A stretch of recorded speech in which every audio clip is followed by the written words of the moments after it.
I'm Madison Williams with the Oklahoma Humanities, and I'm here to talk with Jennifer Francis from the OKC Metro Alliance about her involvement with Oklahoma Humanities and the book club. Let's talk about it. Okay, so to start off, just tell me a little bit about yourself, where you grew up and how you got involved with, your line of work. Okay, it's not a short story, but I am originally from Enid, Oklahoma. That's where I grew up. I went to undergraduate at Oklahoma State University in Stillwater, and I graduated in 2000 with a bachelor's in art history. I moved to Kansas City after that, and I was a teacher in an at risk school. And that really set me on my path towards wanting to work in mental health and substance abuse. So I went to Emporia State University in Kansas, where I got my master's in art therapy in 2006. I came back to Oklahoma that year and I started working in community mental health. So, really, my background was more of like a therapy, um, severe mental illness. I worked with people with severe mental illness. And then in 2014, I got the opportunity to um, come to an agency, OKC Metro Alliance. I got a call from someone that I used to work with, and she said, "You really need to come check out these programs. They're really amazing, and the women's program needs a director. And I think you would be really interested." So I went and I interviewed, and they hired me. And I was the director at Women's Firstep, which is residential work recovery for women who are struggling with addiction from drugs and or alcohol. It's a residential program, so that means that they live on site. The average length of stay is about 7.5 months, but they can stay anywhere from 6 months to 2 years. Almost all of the women that we serve are mothers. I think last year the stats were actually it was 90% were mothers. Almost all of them, 87%, either came straight from jail as a diversion to jail, or they had some type of legal involvement. So the program is no cost to the resident, to the client. We help them by hiring them as temporary employees, and then we actually locate employment for them in the community. They share in the part of the cost of their program by paying back fees from what they make, and then they keep a percentage as well. And then we make up the rest of the cost of the program through grants, donations, private funding, things like that. We're very much a nonprofit. About a year and a half ago, the position for executive director came open, and I was asked to apply for it. And so I stepped in as the interim executive director in November 2019. I remember because it was right before COVID.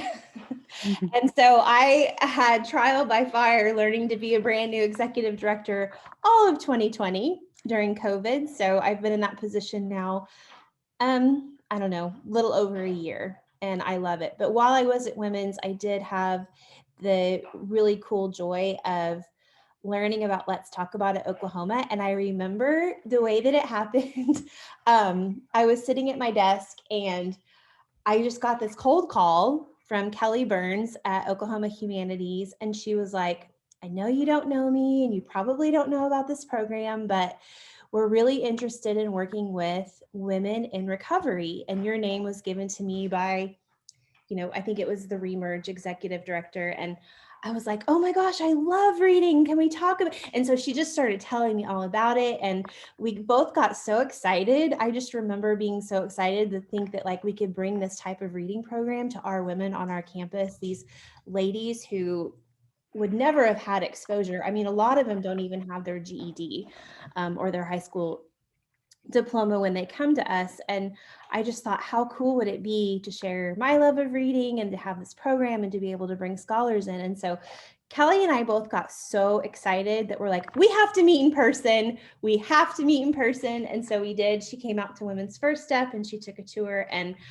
this is kind of neither here nor there, but we liked each other so much that we're like, in real life, we're like really like pretty much besties. So she's my actual friend in real life. I always tease her that we got to know each other through Let's Talk About It, but I made her be my friend in real life. So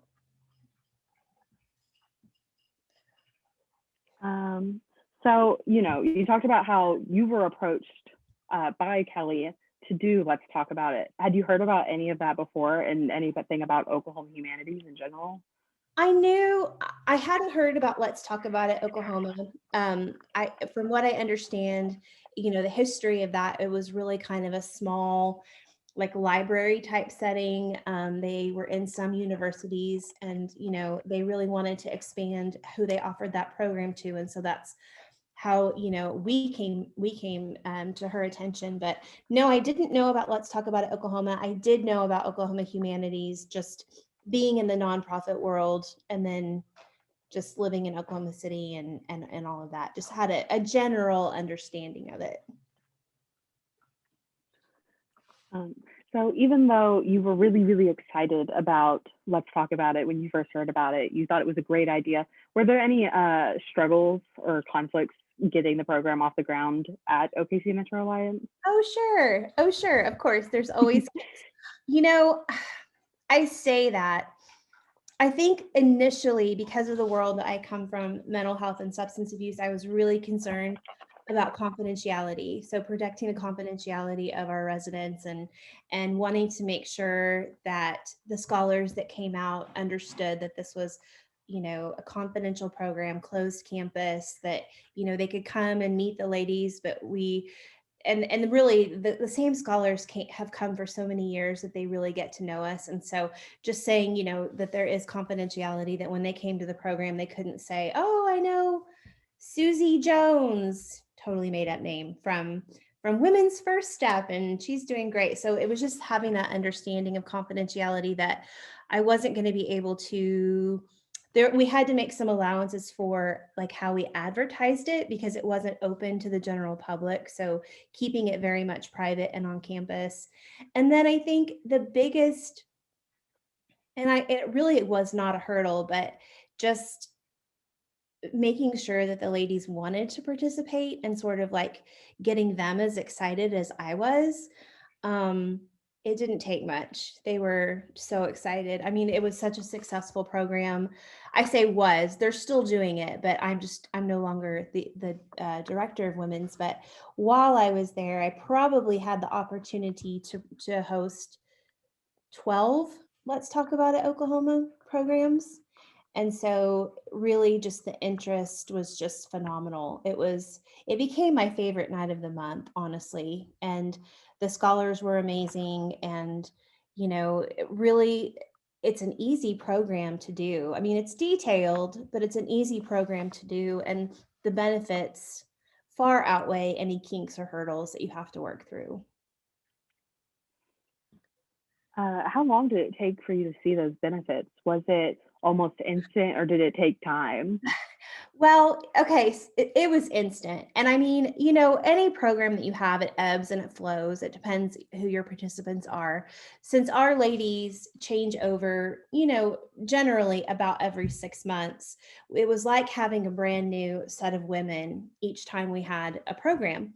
And so I still remember the very first book that we read in the very first series that we did. It was Friendship. And the very first book was Jacob Have I Loved. And I I thought it was a short book. It was an easy read. We all read it together. The ladies just had such excitement that we were all reading the same book. And I think they were really excited too to be doing something that was not related to addiction or recovery. It was like, it kind of addressed just them as a person, like remembering that they like to read, or maybe they didn't know that they were a reader, but they got really into it with talking to each other. And they would come and talk to me in my office and say, what night are we doing it? What night is book club? We called it book club. What night is book club? Who's coming? What kind of cookies are you going to get? And there was just a lot of excitement around it. And I think the very first time we had a scholar out, it was Christiana Ferris. She will always be close to my heart, but she came out and she brought she put it in such historical context. It wasn't just about the book. She brought like, I'm trying to remember, but it was something from that time that the book was written. And it was to do with the author's life, where she had lived. And it was like a kimono, and she let one of the ladies like try it on and dress up. And we kind of put ourselves in that place in history. And it was just such a rich experience that the ladies had never had before. It was honestly just a gift. It really was.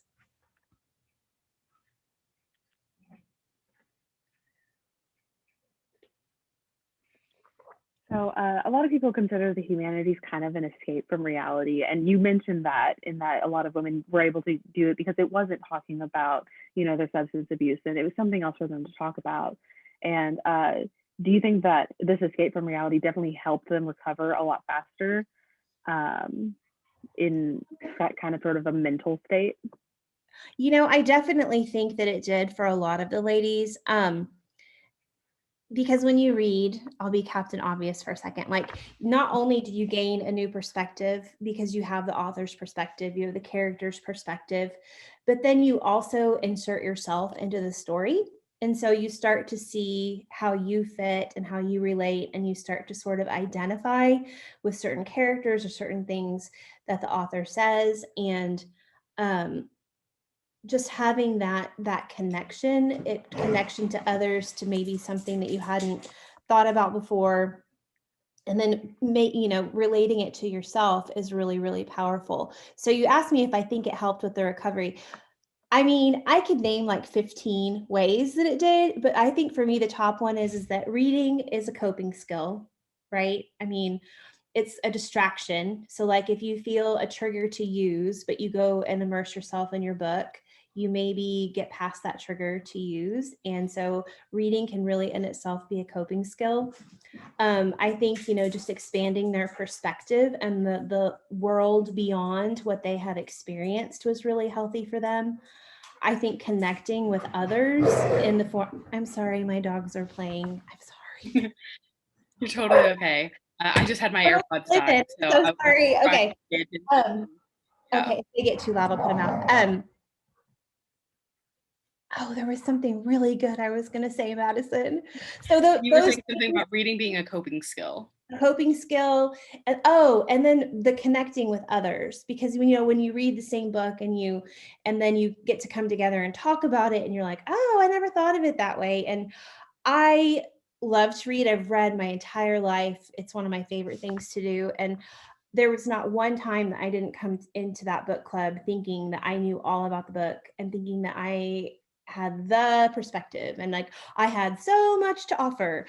And I always walked away with new ideas and new thoughts and new ways of seeing things. And I think just that connection of like that they had something to offer others too was really powerful. So I would say connection, coping skill, escape from reality, and then just, I think it just gave them a different idea of how life could be, which is always helpful. So yes, I think it helps with the recovery in so many ways.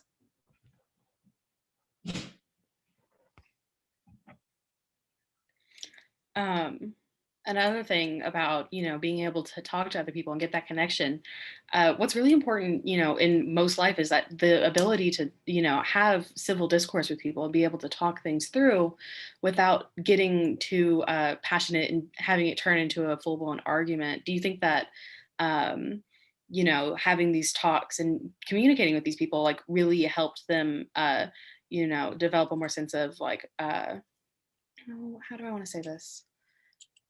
By by connecting with these people through these books and stuff, it helped prepare them for the real world and talking to a whole bunch of people. Yes, for sure. Just interpersonal skills, I think, is absolutely true. And being respectful and hearing others and not just waiting to speak your turn or arguing, which that is the history of so many that come out of addiction. That's kind of what they come out of. They've learned that as survival skills, is that if I yell, people pay attention to me. If I'm mean and scary, I get what I want. If I'm in jail, I have to be tough to survive. And so it definitely was switching that mindset of that we can all have different opinions and they're all really valuable, and it actually is kind of exciting to think about things differently. um I mean, I saw that happen in every single session. And a lot of that had to do with um, the scholars that came out, because they were just so no one, I think it's important to say this. Not one scholar ever talked down to them. They never altered their presentation they didn't dumb it down. I hate to use that term, but they weren't like talking to them like, well, you all don't have the background that if I was speaking in a college classroom, or, they just talked to them like they would present to anyone else. And I think the ladies felt that, and I definitely felt it. You asked me if I thought if it helps with the recovery. There was one lady in particular at the very beginning, and of course I can't say her name. She would probably yell it from the rooftops, but she's not here, so I won't say her name. But she loved book club so much that she came to me when she graduated and said that it was the one thing that kept her in the program, because she didn't want to miss the next book club, and that she feels like book club saved her life, which is like amazing. I mean, that's amazing. Yeah. You mentioned that that they never got talked down to by any of the scholars, but they're also gaining experience with the real world. Do you think that not being talked down to helped them gain some more respect for themselves and feel that same, that same confidence that they had, they were able to regain that? Absolutely. Well said. Well said. That's exactly right. Is that, when you're talked to with respect, and your opinion is valued, and your point of view is valued and requested, you do leave that conversation feeling like you have more worth, and that you were important, that you had something to add. And the scholars definitely did that for our ladies. Still do. It's still going on. I keep forgetting just because I'm not there. But it's totally okay. And it's okay to talk about it in the past tense, because it's been going on for so long, and for some people it probably is in their past now. They look back at it as a growing experience, and they're an entirely different person because of it, right? Sure. Yeah. Okay. We're just going straight through this really fast. Yeah, let's do it, Madison. Yeah. So you guys are a nonprofit, and obviously the funding comes from somewhere. Was there any difficulty in nestling this new project into your budget? No, absolutely not. Because, they make it so accessible and so easy, in the sense that it's kind of a matching thing. And so at the beginning, Kelly really sat down with me and she's like, okay, so we give you up to $1,000 to pay the stipends for the scholars to come out. It's their honorarium. And we expect OKC Metro Alliance to come alongside and match the $1,000. Well, you're talking about $1,000 over a period of 5 to 6 months, first of all. And then you get to count staff time. So just counting my time and some of my staff's time, what it took to just organize and set up and do the data and all of that, that was 3/4 of the cost. And so we got to count our time towards that. And then we got to count our facilities towards that, just like because we used our space, that counted towards it. So it was never, ever an issue of money or having to come up with that match. It just happened naturally. And I think we spent like $25 a session on cookies.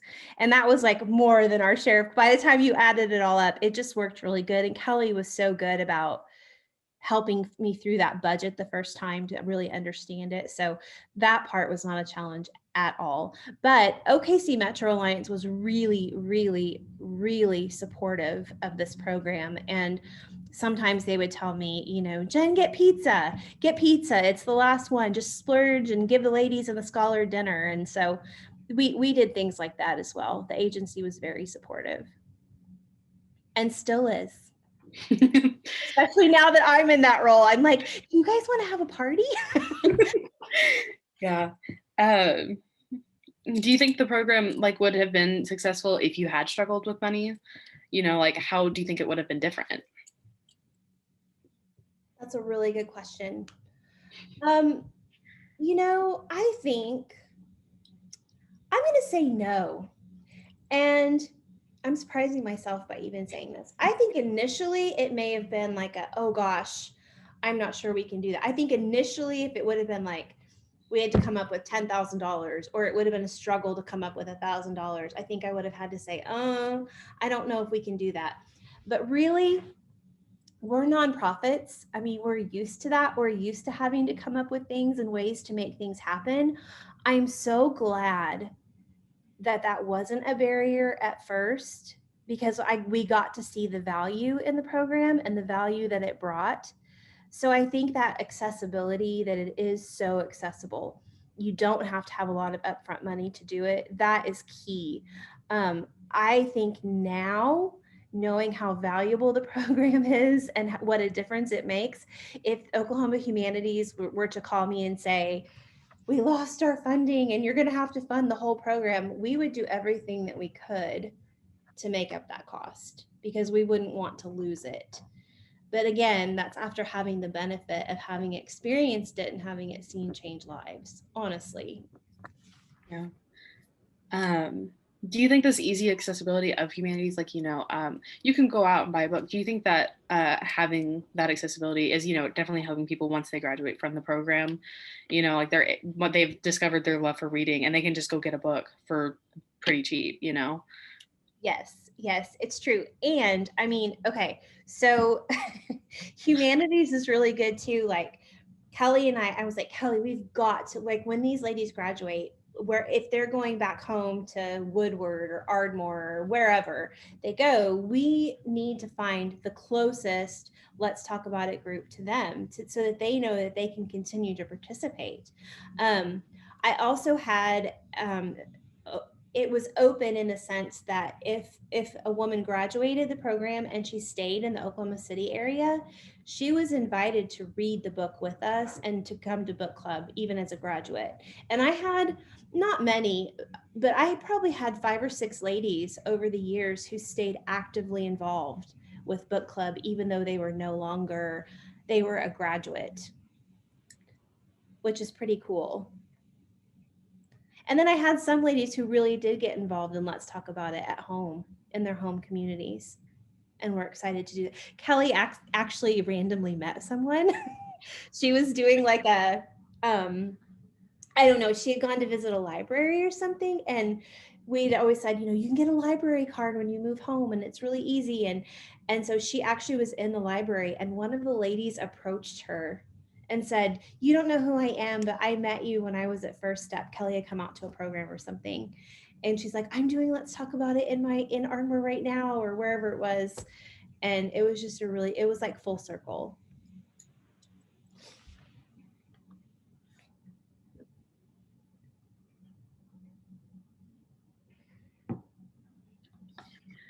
So without Let's Talk About It, how do you think the OKC Metro Alliance would have moved forward? Do you think it has grown a lot because of it, or do you think it would have stayed the same without it? I worded that weird, but no, I got you. You mean, I think you're asking like what difference did it make to the agency as a whole? Yeah, kind of. Like if you hadn't been involved with Let's Talk About It, how would the agency have stayed the same? And also, how did it change as a whole after you started doing it? Sure.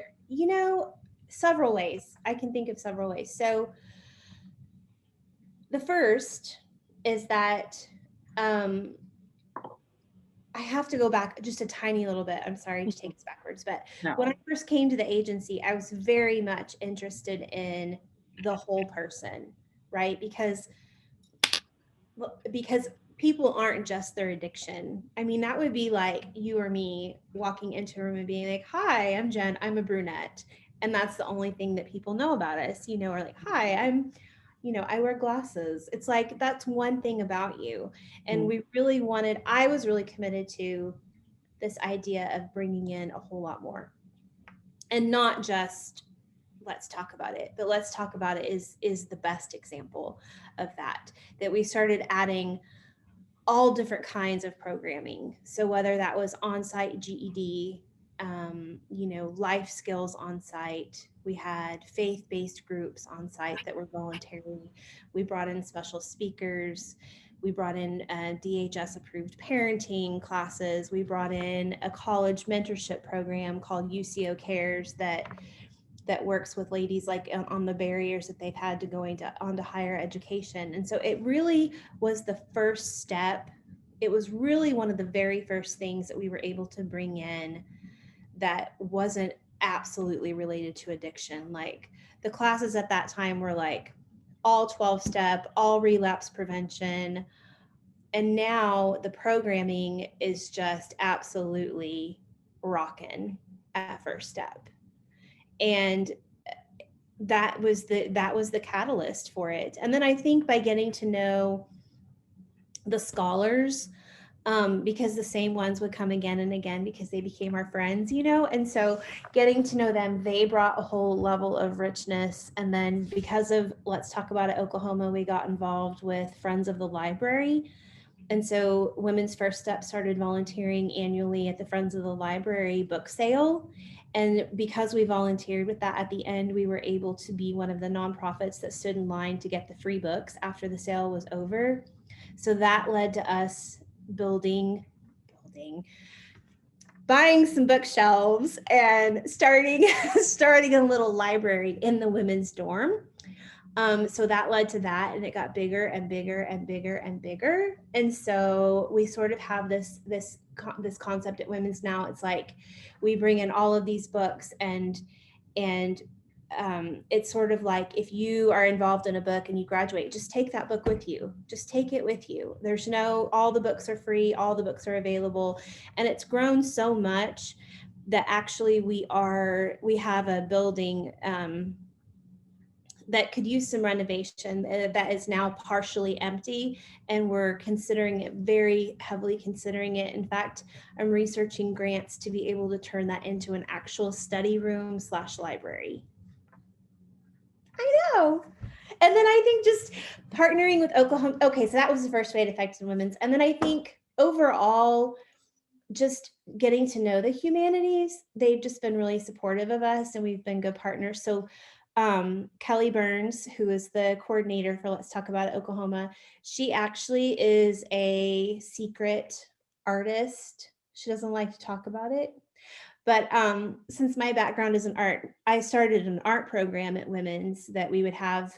And it was like I would bring in artists from the community, and they would like teach the ladies a skill, or they would paint with them, or whatever it may be. And then we actually had a once a year art sale, an art show for the ladies. They got to keep the money from anything that they sold.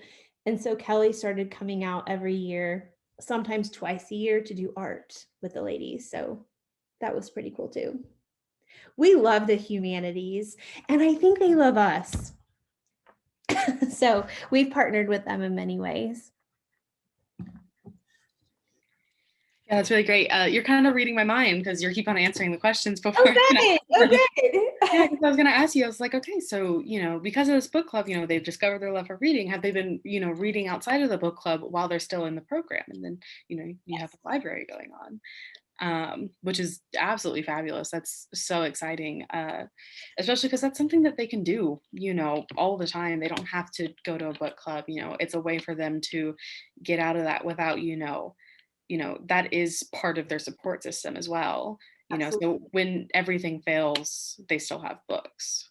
Absolutely. And it's so interesting too. You didn't ask me this, but this is just so interesting. The reason that this is such a good fit for women in recovery and men in recovery, we have a men's program too that my heart is with women, but I love the men too. But so many men and women who are incarcerated, there's not a lot to do there. And so one thing that they can do anytime they want is read. And so a lot of them didn't realize that they liked to read until they went to jail, and they became readers in jail. And so then coming out to a program, that's a diversionary program, coming to Firstep and finding out that we have this book club, there was a lot of excitement. Just some of the ladies were like, oh, I read all the time in prison and we should read this author. And like, just sometimes they would come out and say like, oh, I've read that book. I read that in jail. Yeah, it was really good. You know, so I mean, it didn't happen a lot, but it was just such a natural fit that like reading had already sort of been introduced to them in jail. And then to be able to continue that and to be able to talk about it with other people and to see it from a different perspective, like it just really exploded their love for reading. That's a good term. It exploded. It just, yeah. It exploded. It exploded.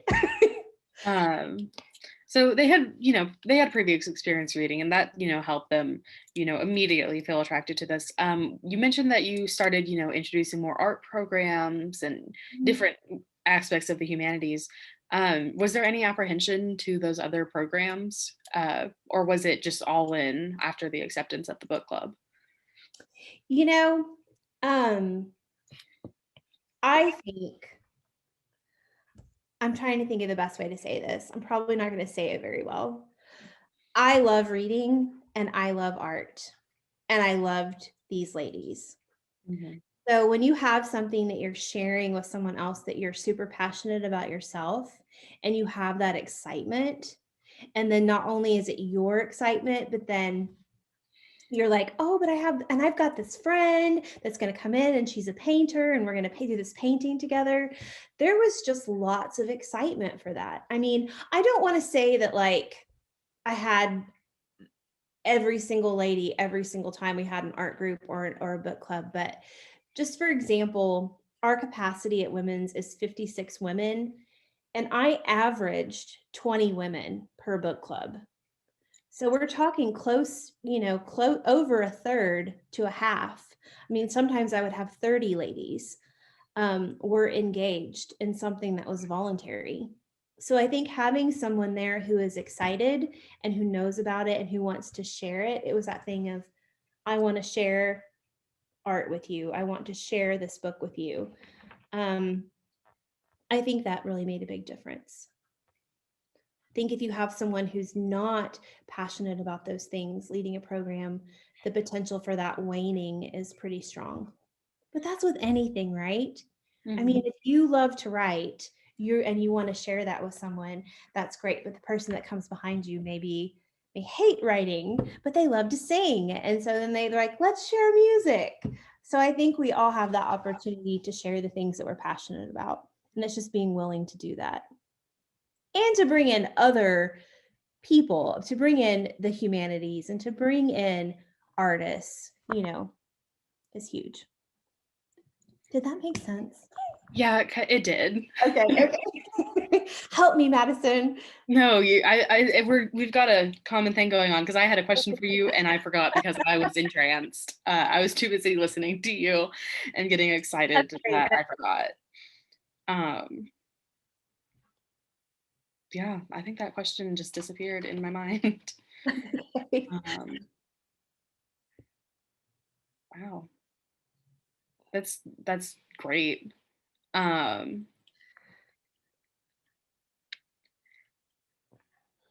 What other organizations have you worked with, and have any of them like adopted similar programs, or even, another Let's Talk About It?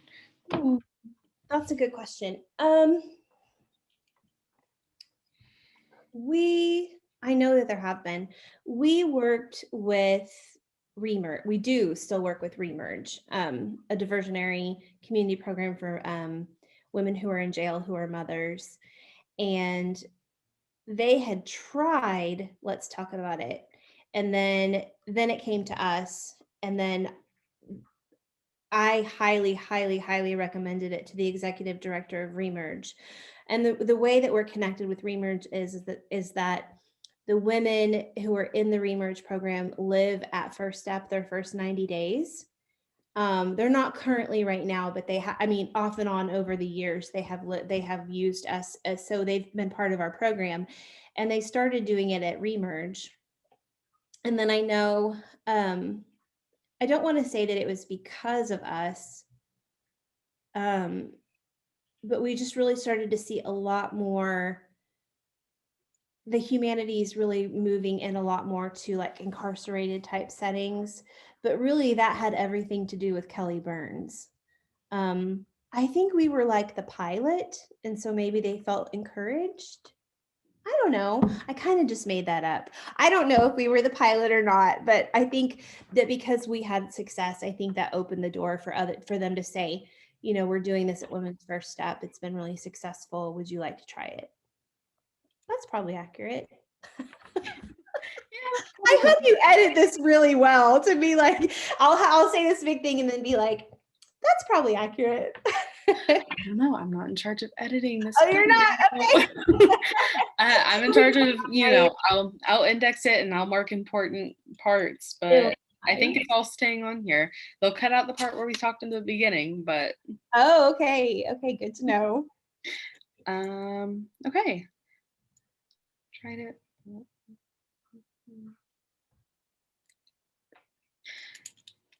Okay, so earlier we kind of talked about how, you know, after they graduated from book club, they were, you know, able to, some of them came back and continued going, and some went home and participated at home.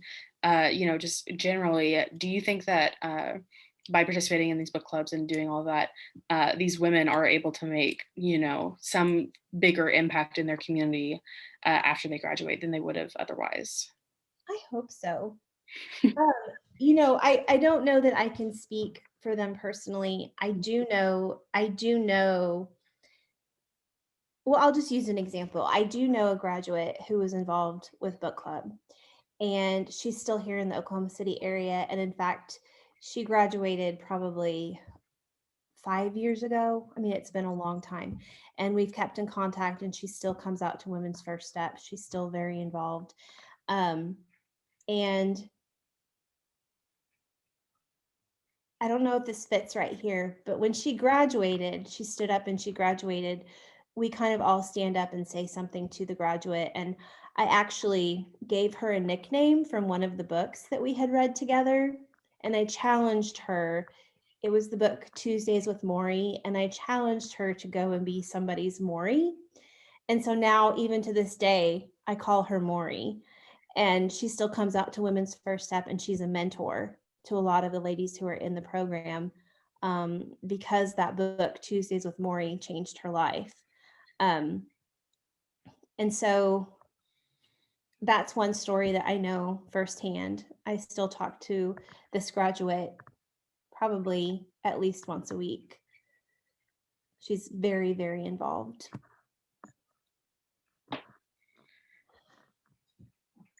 Okay, I'm trying not to cry. It is, isn't it? Isn't it so amazing? It's amazing. I can make you cry so much harder. Like that was nuts.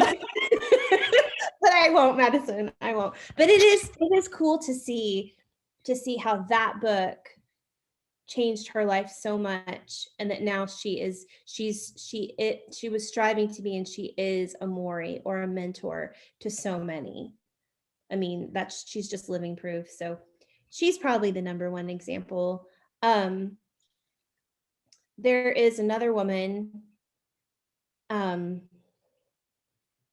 I just want to make sure that I talk really respectfully. Mm-hmm. She was amazing. She was in the program and she graduated, and she was involved in book club, and book club led to her writing her own poetry.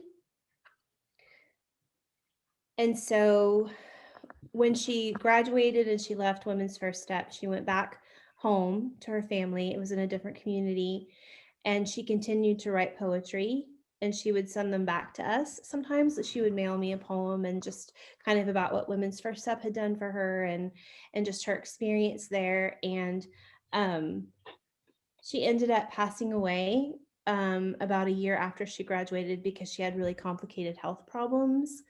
And so just the fact that we have her poetry and that we have that connection with her is pretty amazing too. So I would say book club, she definitely carried it with her, and she looked into it in her community. She looked it up after she left, and it allowed her to leave behind a really great gift.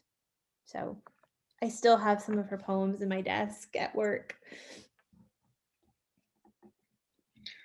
Okay, we talked about, their impact on their communities and, their impact, let's talk about it, impact on the women individually. What has Let's Talk About It and these women had an impact? Like, what's their impact on you? How have you benefited from it? Oh my gosh. If you, I think that you can tell that I kind of get into things with my whole heart and I love to share things that are important to me. Um, I mean this in the most appropriate way possible. Mhm. But when you work with women and you see them every single day and they're trying to improve their lives and you're the person that sees them all day long for 6 months, you really get to know them and you really get invested in their stories and where they came from and then also the potential for where they could go. Um, and so I mean this very appropriately when I say I literally fell in love with these women, just because they were so strong. And addiction is really, really, really hard. And I just think they're the strongest women that I know. And like I think I said earlier, I'll call back to something that I said where I always entered book club so excited to talk about the book because I read them too. I read every single book with the ladies. Okay, there was one book that I didn't make it all the way through, but really for the most part, I read every single book with them. And I tried really hard on the other one. It was kind of different. But um, I always went in thinking that I had so much to offer and that I might have to carry the conversation at first. And I always was shocked at how much their perspectives impacted me. Um, can I give you an example? Mhm. Okay. So one of the books that we read, it was the theme Hope Amidst Hardship. And one of the books was The Glass Castle by Jeanette Walls. And I love that book. I had read it several years ago and I was so excited to see it show up as a Let's Talk About It book. And I kept telling the ladies like, oh my gosh, this book is so amazing. Like you're going to really relate to it. Like, I just really feel like it's going to speak to you. This was me selling it, like read this book with me. And I think that was one of the biggest book clubs we ever had. And I just remember thinking like, oh my gosh, they're just going to be shocked and be able to, like, because she went through so much. Have you read the Glass Castle? I haven't. I have been meaning to, but it's really hard for me to read books for fun when I have to read textbooks. Girl, I know. So not right now, but put Mhm. it on your like future list because Yeah. it's really good. And Okay. like she just kind of goes through all of these hardships and she has a mother who has a severe mental illness. She has a father who's an alcoholic and also has some mental health issues and just the neglect that she experiences and doesn't even realize when she's a child. She thinks it's normal and like that everybody's parents are like that and everybody's family is homeless and sleeps outside sometimes. And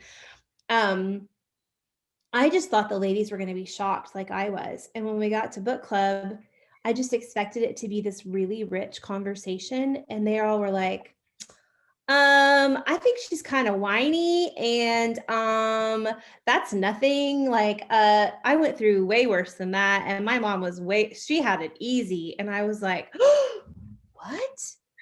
Are you guys joking? Like, did you read the whole book? And they're like, yeah, we read the whole, I just think that it wasn't that bad.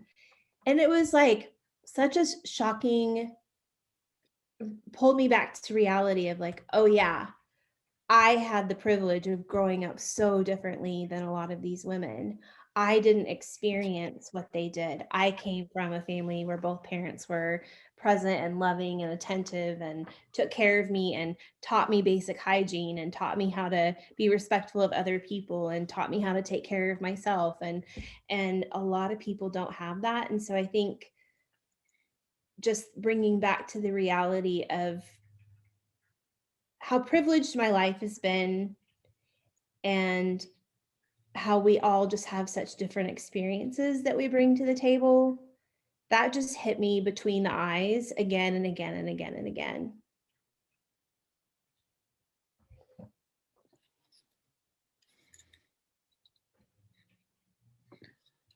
So you've been with the organization for, a while now, and now you're executive director. How often do you still have those moments where you just realize that these women are so strong and they've come from such a different backgrounds? Yeah. You know,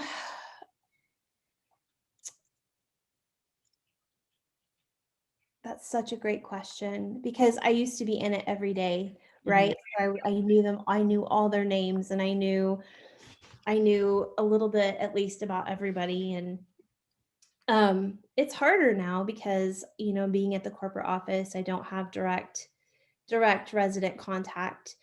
Um, I do still get to know a few just because they work at our corporate office and things like that. But, I still hear the stories, and I still hear the success stories and the graduation stories, and then the more difficult stories. And so I think I've really had to make a shift from being directly involved to my role is so much different now, but it's for the same people, if that makes sense.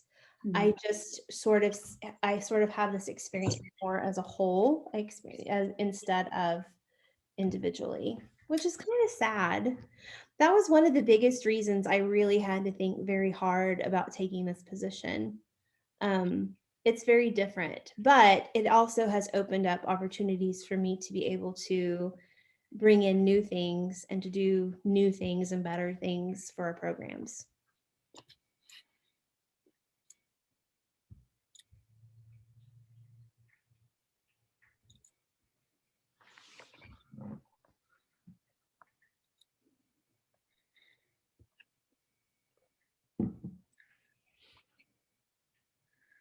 Okay.